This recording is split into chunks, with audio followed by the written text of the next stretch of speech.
Good morning, StockTwits Nation. It is Thursday, March 13th. This is the Daily Rip Live. The bulls are back, or is the BS back? CPI yesterday cooled more than expected, giving investors hope the Fed won't have to hike again. We also got some fresh PPI data in. Shay, you called this might be a dead cat bounce yesterday. What are you looking at when you look at these charts this morning? Well, first off, we're still, even after the bounce, like we're below the 200-day moving averages on both indices. Even when we did the stream yesterday, the QQ was up 1.7%. We closed at 1.1%, so it's a lower high. And I think we're read the pre-markets.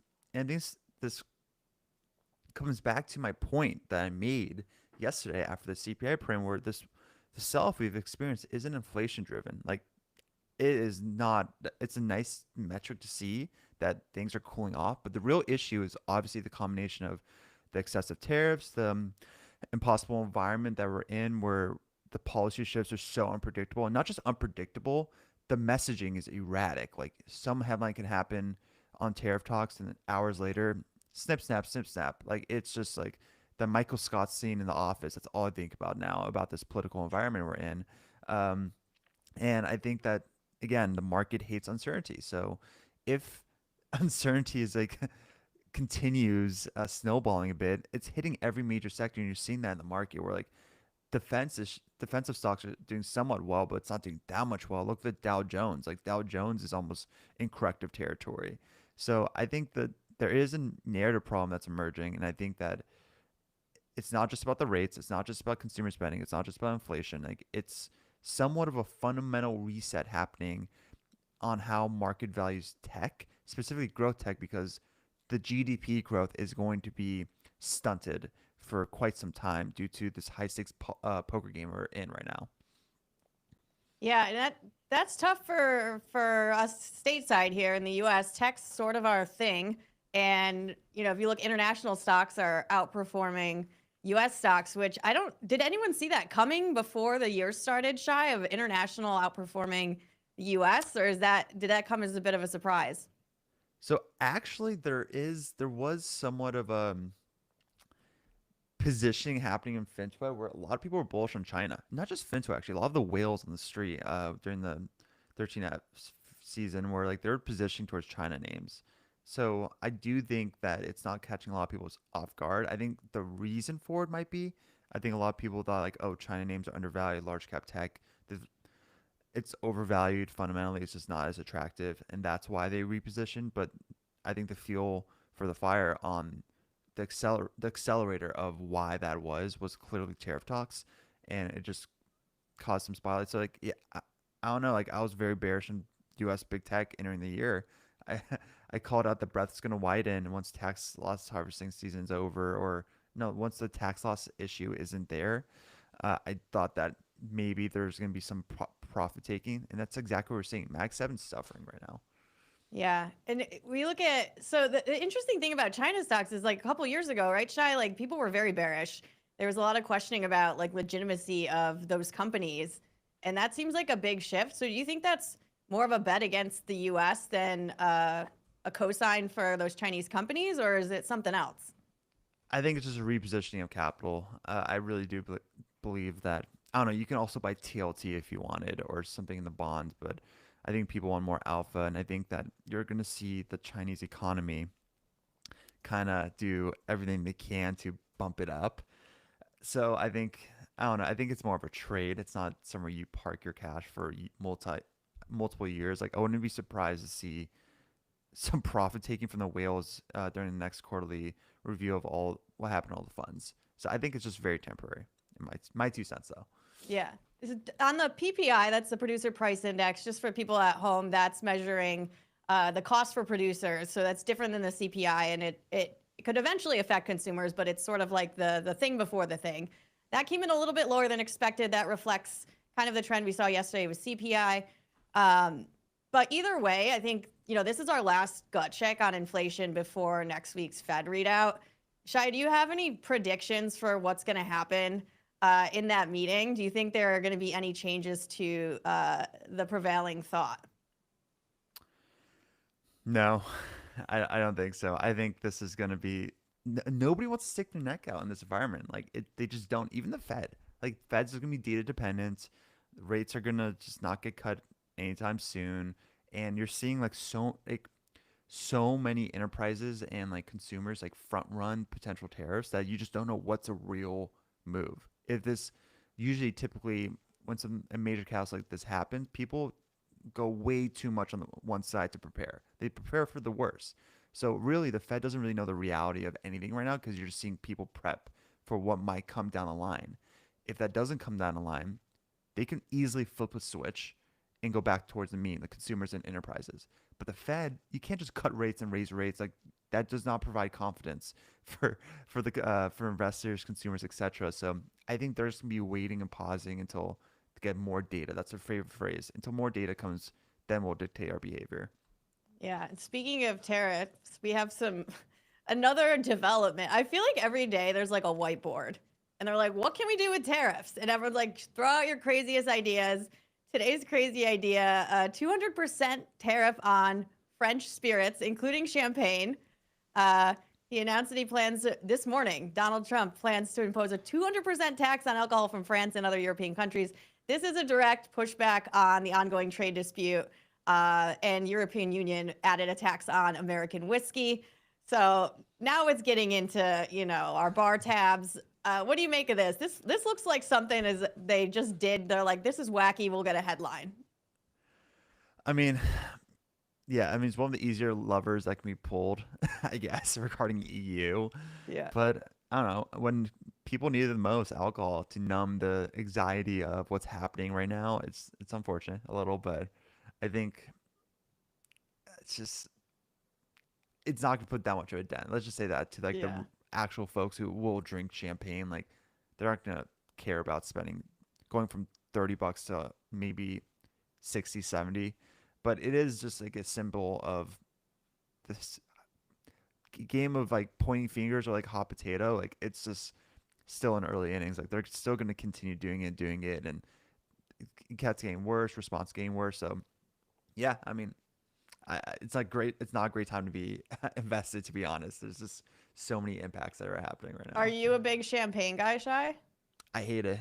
Oh, Mimosas are not my thing. I rather drink sangria if everyone's having a mimosa at whoa. brunch. Yeah. Have you ever had Chateau Diana?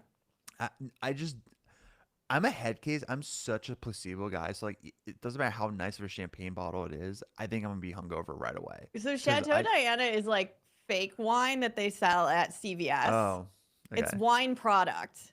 We drink it a lot in college, but I feel like this is bullish for Chateau Diana because that's definitely made in the U.S., probably like New Jersey. It's like $6 a bottle, maybe, but you will be sick the next day. I just don't So understand the point of like fake alcohol. Like I know. there's just have kombucha or something. And if that's Well, the there's case, alcohol in it, but the fake part, the real part's the alcohol. The fake part is the wine. So oh, it's like how Fireball isn't really whiskey. gotcha. Okay. So whatever it is, it'll get you, but it's not wine.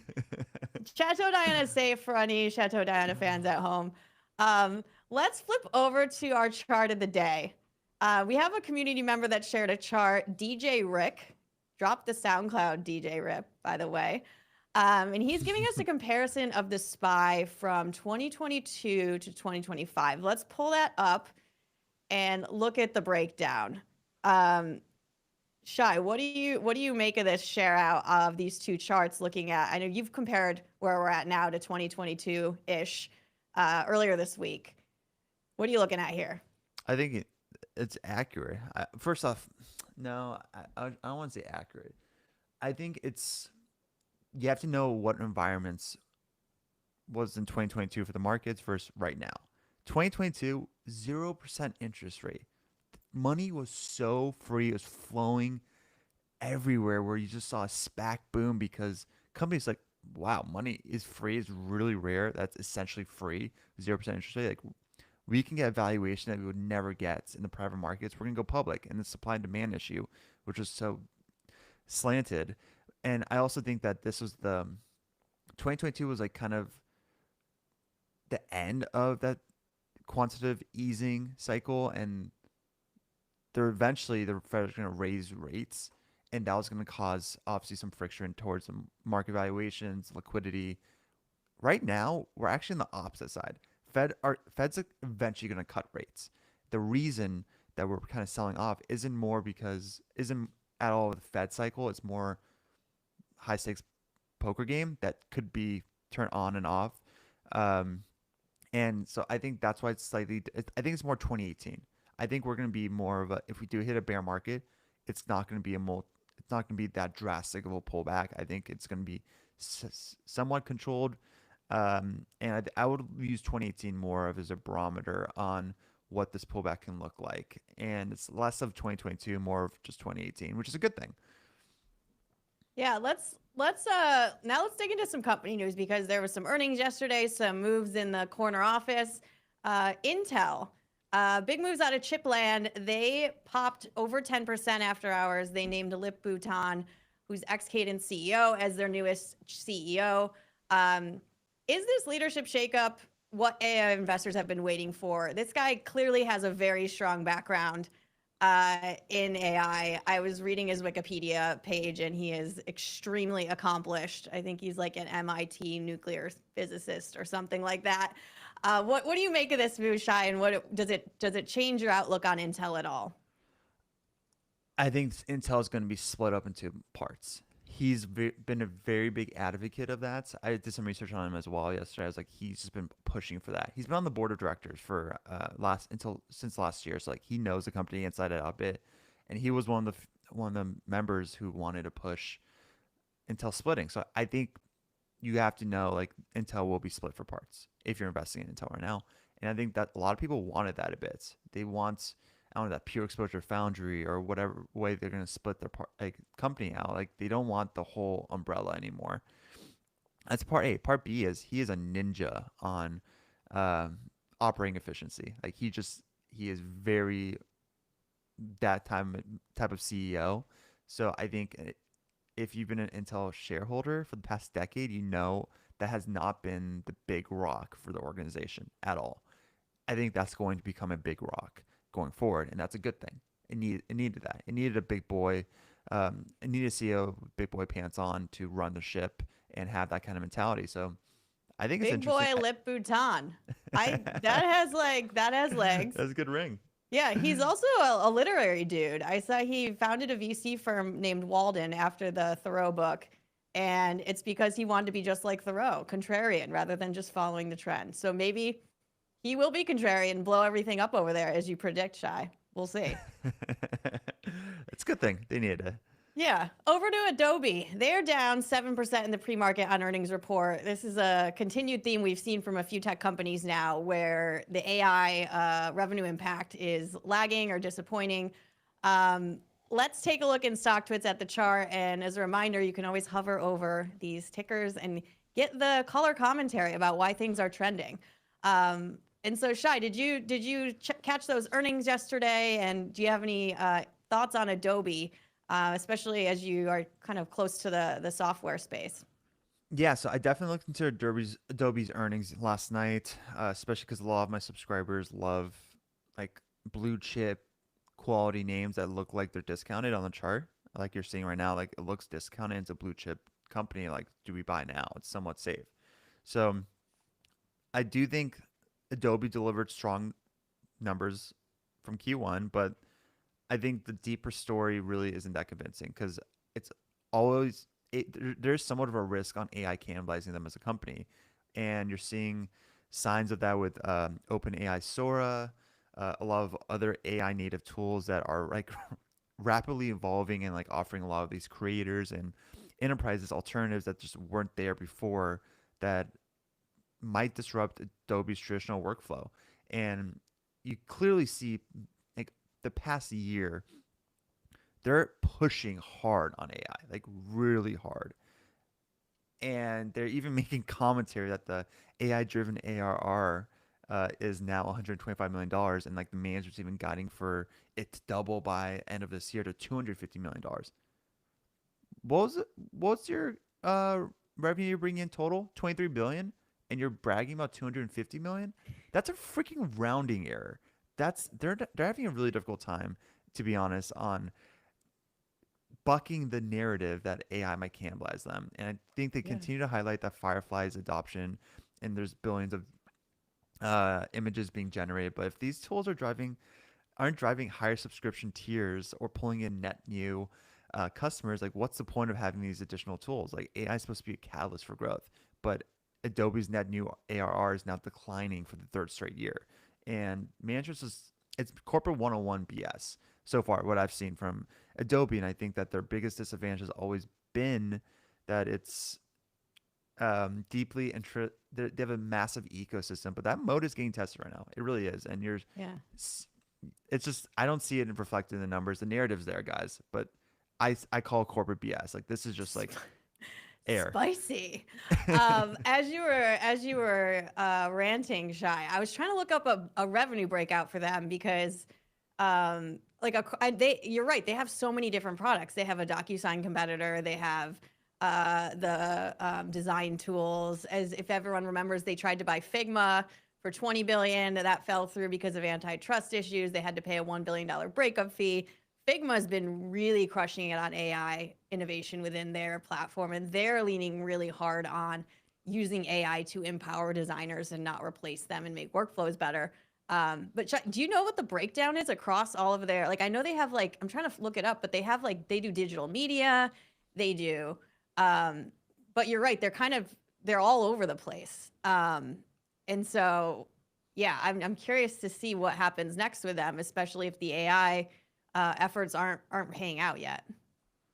Yeah, so they don't do a great job on breaking up their revenues. Really, what I'm seeing right now is digital media, digital experience, and publishing and advertising subscription Okay. revenue. Like that's their three different subscription revenue breakdowns. And the digital media side is 80% of the business. Whoa. The digital experience side is like 15%, and then no, it's actually like 18%. Then the publishing and advertising is legit like 0.5%. So it's nothing. It's nothing burger. Yeah. But I just think, I don't know, like So that's here's interesting. The subscriptions are relatively a small part, and it's mostly the media, which is probably like connecting data and connecting brands to audiences, which I feel like that's not what if you ask people on the street, they would not say Adobe's known for that. no, I mean Adobe's trying to be known as the AI platform for creativity. Like that's their whole spiel right now. So I mean it's AI, being an AI platform for creativity is not, it's not the same thing as being the leader in AI generate content. Like there's a Yeah. massive distinction there. And I think that although Adobe is a dominant player in content production, like I'm not denying that, but if AI tools make traditional design uh, workflows less necessary, there is somewhat of competitive risk and losing the grip on that market. And this goes same issue with the other legacy software players. Like Salesforce isn't safe completely in this post AI world. Like owning the infrastructure is different from owning the future of content creation itself. And I don't know if Adobe can own the like actual infrastructure anymore. It's a great business, but I think it's still unclear if it will be a great AI business. And that's the distinction I think a lot of people need to monitor going forward. Like if Firefly doesn't prove itself as a growth driver soon, I think the market actually might question whether or not Adobe is built for the next era of digital content. Like things are changing quickly and you need to be adaptable.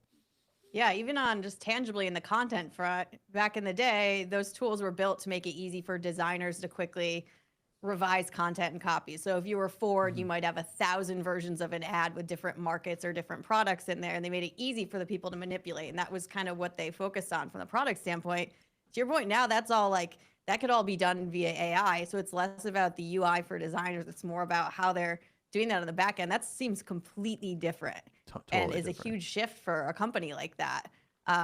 So yeah, that's a fun one to watch. We also had some more retail earnings, and they're struggling again. American Eagle Outfitters. This is all I wore when I was in middle school. Abercrombie was too expensive. Hollister didn't really fit me. Was all about the American Eagle. That's AEO. They're warning about a sluggish start to the spring.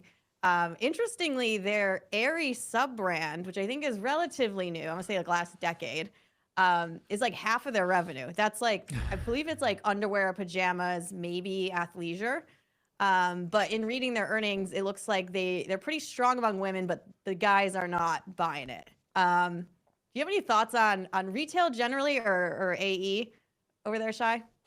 I wouldn't touch anything in the consumer exposure, guys. Like nothing at all. I think the consumer recession is very real, and I think just look at the credit and the debt on consumers. Like it's very real, and I think tariffs might make things really trouble. Like that might be the straw that broke the camel's back on consumers. Like you just don't know like what's that last thing that's gonna be like tragic for a lot of consumers out there. I just You're seeing signs right now also across the board on major retailers that consumers are adjusting their behavior the past month or two. Like they just are. You're seeing somewhat of a hesitation because all this news flow. That's Yeah. not good news. Yikes. Yeah, no, I think, and I was reading, like, we talked about Delta and the airlines. And so that's like the first, I feel like that's the first big thing to get cut, right? If you're Mhm. like, oh, I'm going to save, yeah, maybe I don't have to go to, Charleston with my buddies in April. But then it starts to trickle down to, okay, maybe I don't need to buy that extra hoodie, to, okay, maybe I don't need to go to Chipotle tonight. And you start to see kind of like the bigger things get cut first, and then you start to see it after that. So it is interesting to see that kind of flow. Yeah, I mean, it's all connected. That's a crazy thing. It's a snowball effect for sure. Well, I don't know if this, I'm curious what you think, if this is related or not, but Groupon, which honestly, I did not know this company still existed. I'm not even going to lie to you guys. They ripped 43% yesterday. They had better than expected revenue. If you're Gen Z or you don't know what Groupon is, it's a site that was very popular. I want to say 2010, 2011. They do a lot of like discounted deals for experiences and retailers. So on the discount side of things, they're crushing. Better than expected revenue, improved free cash flow, upbeat forecast. Are we back in 2014? I don't know. I don't know anyone who uses Groupon, but Shai, do you think that's a function of people getting a little more thrifty? I mean, what I think the Dollar General store might be a better indication of that, Yeah. like those kind of items. I think Groupon was a revolutionary. It was revolutionary, guys. Like concept back in the day, like 10 years ago.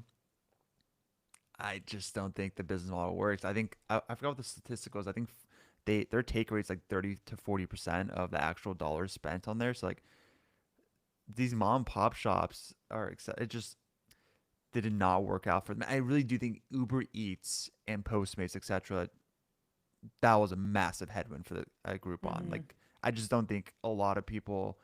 I mean, I don't think they expected that, and I think the ecosystem that Uber offers also helps. I mean, is a massive competitor towards a Groupon where they offer promo code. Like these stores Yeah. offer promos on Uber Eats all the time. Like spend 35, get $10 off. That's essentially what Groupon is. So why would Groupon need to be a standalone product when you can get a lot of these offers via Uber as a mom and pop shop, and you don't have to give that much of a take rate like that? That's a massive take rates. So I think that was a big issue, and it's a dead company. I'm shocked it's alive as well still. Yeah. I'm curious. Now I'm curious to go in there and look at what's there because I feel like they've kind of doubled down on experiences and like luxury. Like there's a lot of like 75% Botox on Groupon, which is horrifying. Like, Oh, I do use Groupon. Actually, my oil changes. That's the only thing I ever use on Groupon for, my oil changes. really? Yeah.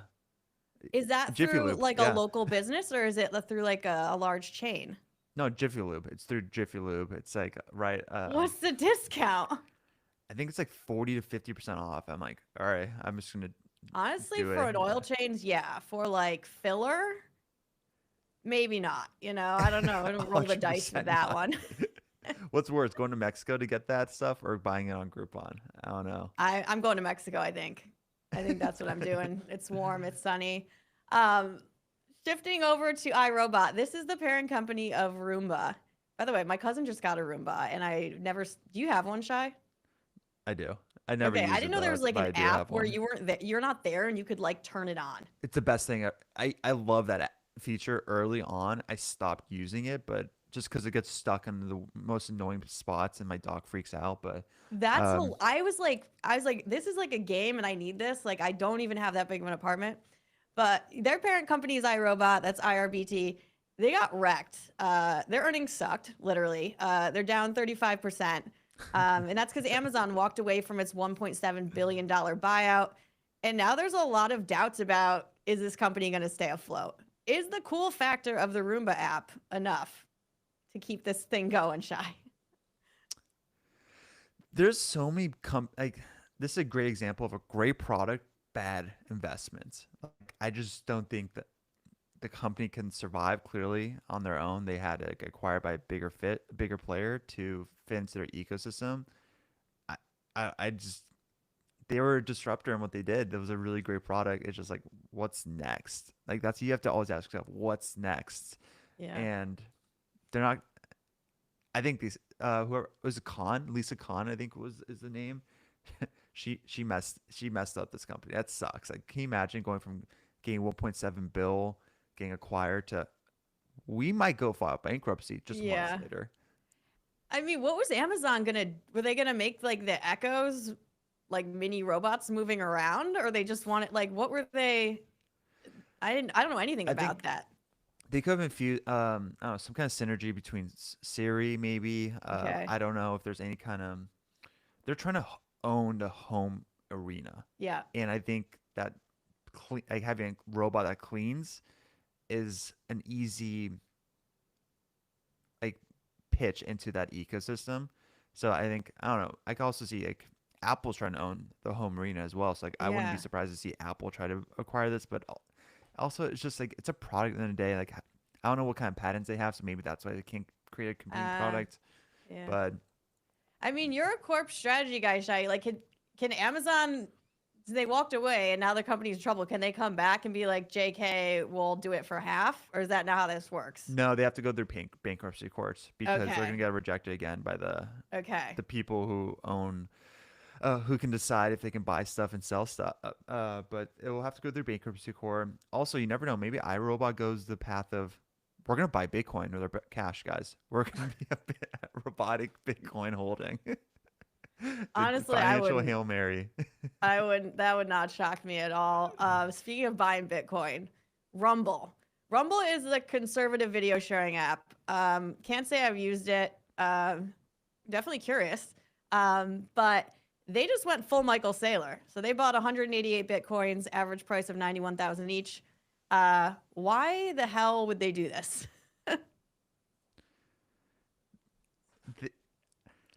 I think they can't be a standalone. Again, this is financial hail mary, guys. Like this is a new form of like we don't have a guide path to become profitable, and we're nowhere close. I don't think that we have the law of scale on our side, where the more we scale, the more profitable we can get. Like we need some kind of X factor or some kind Mm, of like hail mary, and this is one. Like if Bitcoin goes to 250 or even $1 million, people always say $1 million at Bitcoin. That's a game changer on your guide path towards profitability. If your yeah. cash can aid, yeah, oh my God, if your cash can 12 to 15x by you just doing nothing, that's Yeah. a difference maker on getting there. So I think that's what they're probably doing. I'm not gonna. I think a lot of companies are gonna do this more, and it That was gonna be sucks. my question. Is this now the move if you need to, if you're like, well, we might go under anyway. But my question with that is like, from an investor standpoint, it still doesn't prove the company is good at growing and bringing a product to market. It just shows that they made a good bet. So then it's like, okay, how are they going to deploy whatever profits they make off of that? Yeah, I mean, it's all. I'm curious on what's gonna happen in a crypto bear market because I think what's the bull market been like 4 or 5 years for crypto, or maybe even longer. I don't even know, but I just think that oh, the market's open right Oh, now. and the market is open. I'm also looking at IonQ because a short report just came out on IonQ, so I'm seeing Ooh, how they handle that. do tell. Are you still scanning through that? Yeah, I'm looking through right now. Okay, I'll Carousel kill went some time while you're short. scanning through that. One thing that's really interesting on the crypto note before we skip to IonQ, I had lunch with a friend yesterday and it hit me like, are meme coins, are like the shit coins dead? Did that just stop? Like, I feel like no one's talking about them anymore. Like, after Bitcoin and everything else went down a little, like, that was like a 2-3 month thing where everyone was chasing that. And then it was just like, I don't see anything now. And I don't know if I'm in a bubble, Shy, but like, I was like, yeah, are they dead? Like, are people done with those? I think Melania. First off, once your president rugs the whole nation on their coin, I think that's just like it doesn't get worse than that. Like Yeah. it's down 90, like 92% last time I saw Melania coin. Like it does not. Melania coin.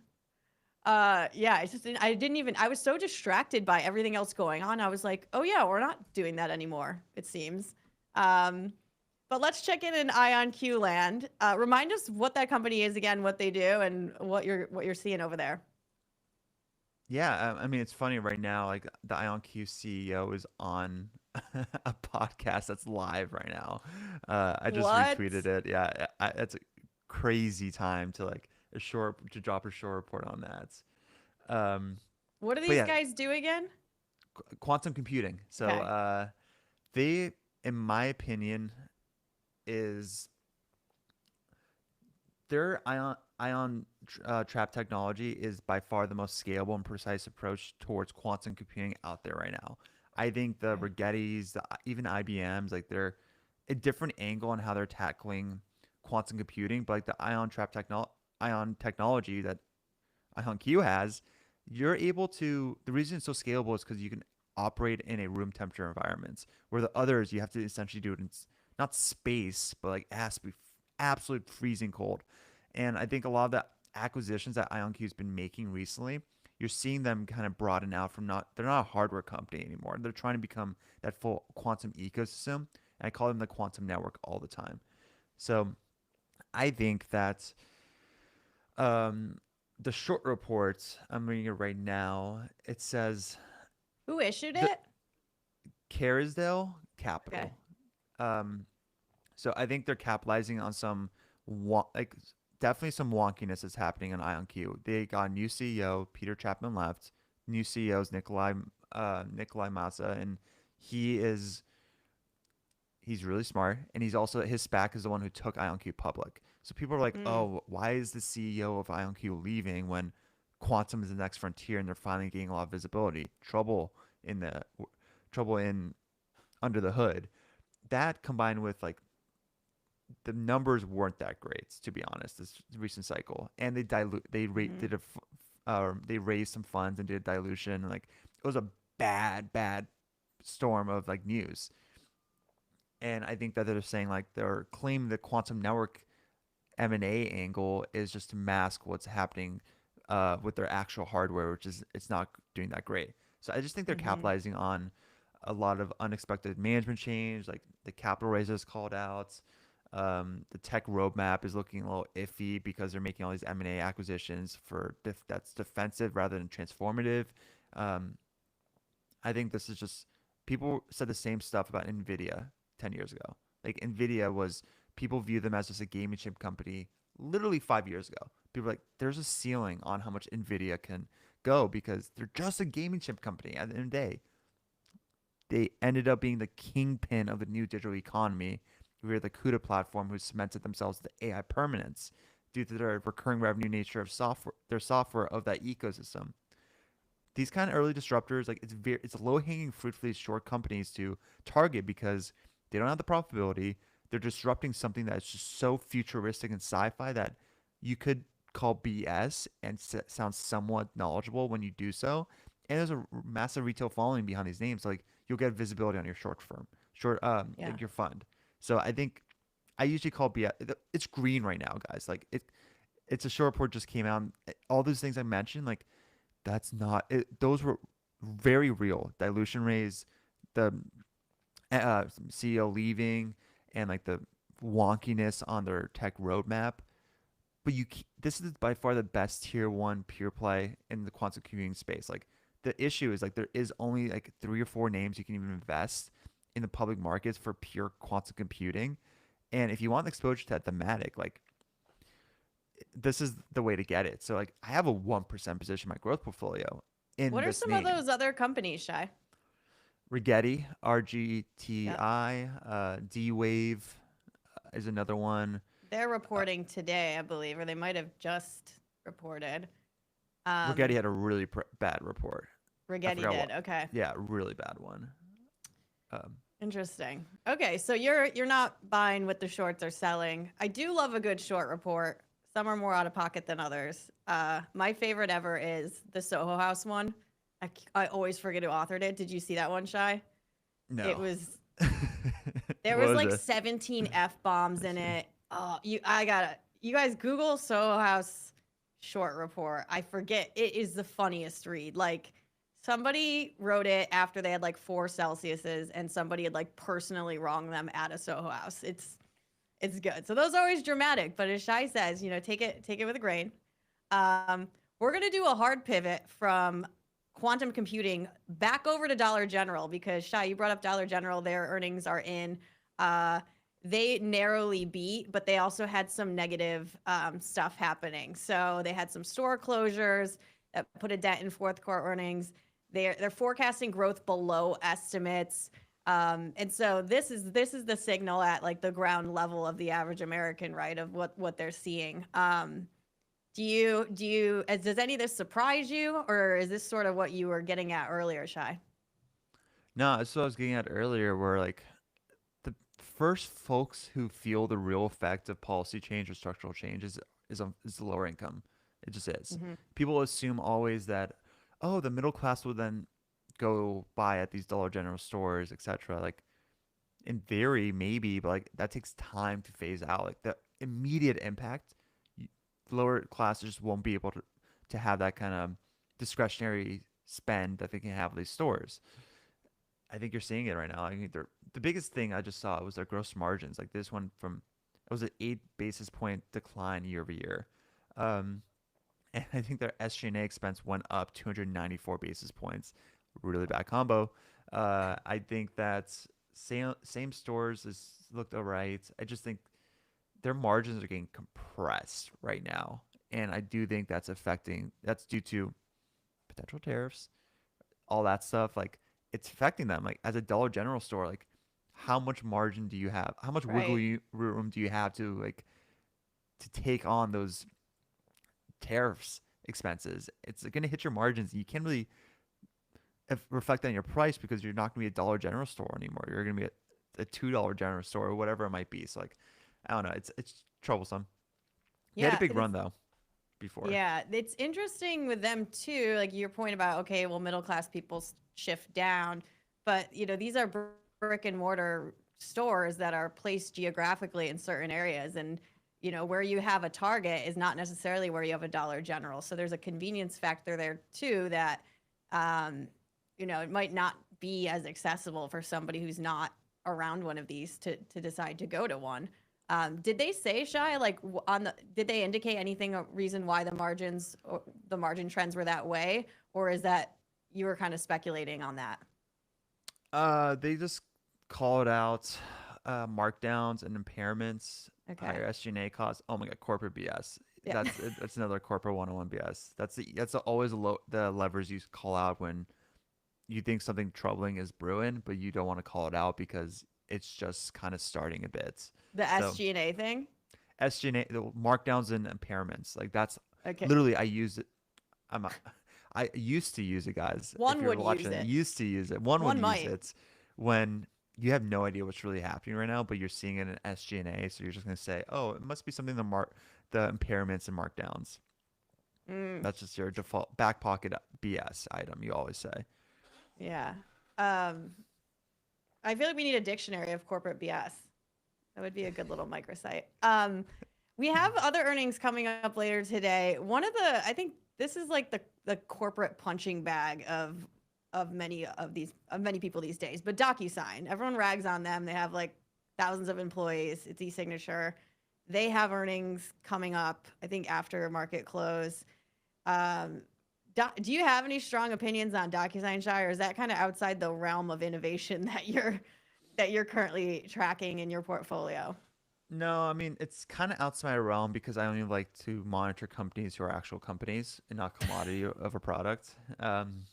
Listen, there's Zoom is in similar boat as DocuSign. They're too big to get acquired, not enticing enough for someone to spend that top dollar on acquiring them to put in their ecosystem. But they also can't be a standalone company anymore. You Yeah. didn't mention it right now, Adobe. I had no idea they had a DocuSign competitor. There's Yeah. all these large ecosystems like that that have a DocuSign competing products. Box Like does. There's Box Sign, Google Sign. it's Uh, it's very easily duplicated, guys. It's not yeah. like rocket science, really. At a certain point, like once you create that ecosystem, so like for DocuSign, like what's their growth avenue? Like what is it? They're just I don't know. Like there is They're nothing. saying, so they're saying like everyone else, AI. And like, okay. So I think part of that is AI disruption to the legal space is interesting. Like if there's ways to optimize language within there, or you can type in, this isn't how it is now, I don't think, but like an assistant, like I generally want to say this and it can propose some legalese. But to your point, it's like everyone's trying to do the same thing. With them, though, I think about an earlier point you made about the federal cuts and the software. I feel like they're going to get wrecked when they dig into these licenses at the federal level, because this is a notorious, you pay per contract sent and pay per seat. And just imagine how many like dead There's a lot. vacant DocuSign seats there might be at the federal level. And that I think is going to be really interesting in their next earnings, because this is a company where I'm like, oh yeah, you would forget about them. You wouldn't even, consider. No, I think a lot of people discount the fallout of Doge on the software space. Like I think I've been talking about this week or the past week where it's significant. Like Yeah. there's laziness that's happening on government contract deals in the software space. Like there just is. Those days are over. So like I think the DocuSigns, even Z- Zoom might not be using government as much. I actually don't know. I feel like Teams, I Microsoft. could see I could That's what see I'm like saying. teams being very embedded in bureaucracy for some Because reason. Not no, to because Microsoft has a defense level clearance, so it makes sense to Oh. include Teams in that if you use it with governments. That's why I don't know if Zoom. That's why I always said Zoom needed they needed to conquer the college space. They just had to. That's a Yeah. very own that space, become hyper specific in it, limit your TAM. Like at least you have some kind of niche. But yeah, DocuSign. I mean, ServiceNow. Like any seat-based licensing model in software, I really think is going to get disrupted from this Doge. It's going to. And you even Yeah. saw MongoDB. Like the reason MongoDB suffered last earnings cycle, or their guide was so bad, was because their government deal got affected. There's a government deal that got affected. They didn't clearly say it, but reading between the lines, like the language was hyper specific on the government spending is kind of getting impact on something Yeah. in their non-Atlas business, which Atlas is that's the AI component of Mongo. So it's messy. It's messy, messy, messy. Yeah. It will be interesting to see if Doge starts actually sharing out what some of these contracts are worth and the sizes, because that's not something you have access to. They're not going to break that down for you. But like if you've been on the inside of some of these companies, you look at like someone will pull up a list of the top paying customers and you're like, what's that line? And it's like the government. And it's the case in a lot of places you would not even expect. And Yeah. you just don't get that level of insight on the outside looking at their financials. So I'm curious to see if they start sharing that out, because that's going to be really interesting. 100%. I mean, I don't know if they want to, but they're gonna eventually have. The way again corporate BS. You ask what the corporate BS is going to be. We lost a recurring high margin side of our business, which reflected our conservative guidance. That's the language. Most likely, it's going to be something government related. That's just my 2 cents on like that's corporate 101 jargon. Yeah. On they lost a recurring client that was in a high margin side of their business. There you go. That's going to be the commentary. I think that's going to That's happen a in the next good couple one. cycles. You should tweet that one. That's a bar right there. I think you're totally right. Because then, I mean, honestly, it'd be interesting next earnings cycle to do AI and see who mentioned that Totally, totally. I and mean, how many, and like have a little. Okay, no one steal that. StockTwits is doing that. So if you're another financial media company, don't do that. Um, we're getting closer to the opening bell. Let's check back in on how things. Or no, sorry, the bell. We already opened. We're open. We're in it. Sorry, guys. Let's look at where things are at right now. Looks like we're down a little bit across the board. People digesting our new champagne problems, perhaps, the inflation data. So I don't know. It's TBD. Does this mean the bulls, didn't win, Shy, or is it still like, let's see what happens the rest of the day? I think I don't want to be the bear, but it's just like nothing changed yesterday. That was just a dead count bounce of an oversold nature of this Yeah. pullback. Like this is not an inflation driven sell off. So I You're think the bearer of bear news, even though you're an eternal optimist. I know. It's just I don't know. It was just they needed a balance, but like things didn't change from why we're selling off. And you gotta get defensive. Like today, I just like it sucks seeing your portfolio down like almost every day. But like it's Hmm. just we're in that environment. You need to get defensive. Like if you have that fixed dollar amount in your portfolio, like I've been saying, raise a 15% cash position and just hold it there until things clear out because I do think these are gonna get worse. Like yesterday when we were up 1.7%, I was like, I think the worst isn't behind us. Like I think I raised capital yesterday right from the get go, and now I have a 10% cash position.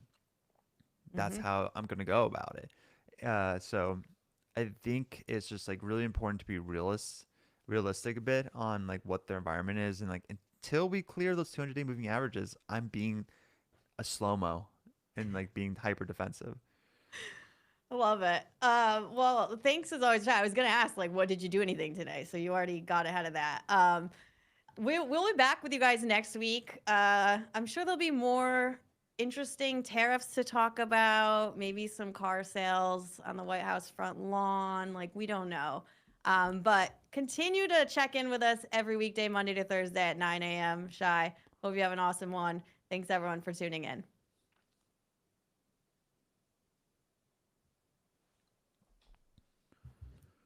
All right.